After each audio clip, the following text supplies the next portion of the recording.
Okay, if you're like me, you bought one of these ZL100 tape tools. Came with these instructions that weren't enough for me to figure it out right away, so it took about 15 minutes. Didn't find a YouTube video on it, so I thought I'd make one real quick.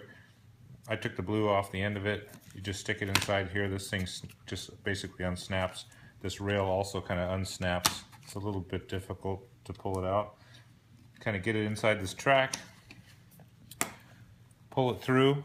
What was not obvious to me initially was I thought it just went through this big opening down here. There's actually a very small opening where the tape feeds. You got to get it through that opening, otherwise the gun just doesn't work right.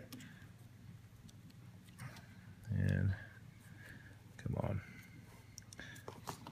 Once you get it through, if you can do it without knocking the whole thing over, which makes it much easier, then you can close everything up.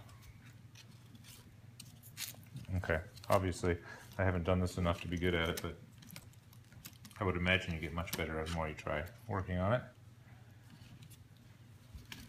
Alright, it's all on there, snap it shut.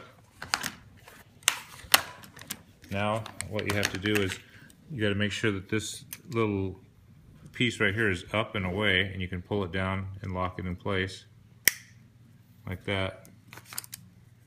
Now you put your stuff in there, close it, it cuts it, staples it. Now what I found is that it doesn't reattach until you come down and do a partial squeeze, and then it grabs onto it. I think there's a piece in there which caused the problem. And I think you can actually load the gun that way too. So let's say there's nothing in here at all. Get rid of the piece that's in here, and let's say we just loaded the gun. I think if you just fold it over and staple the first one, I think it'll do what it's supposed to do. I didn't cut it. There we go, and then you do your half pull and it grabs it, and now you're ready to do several of them. And I found that it doesn't always cut it.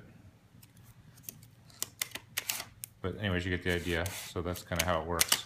I didn't think the instructions really cleared that up much. Hope that helps.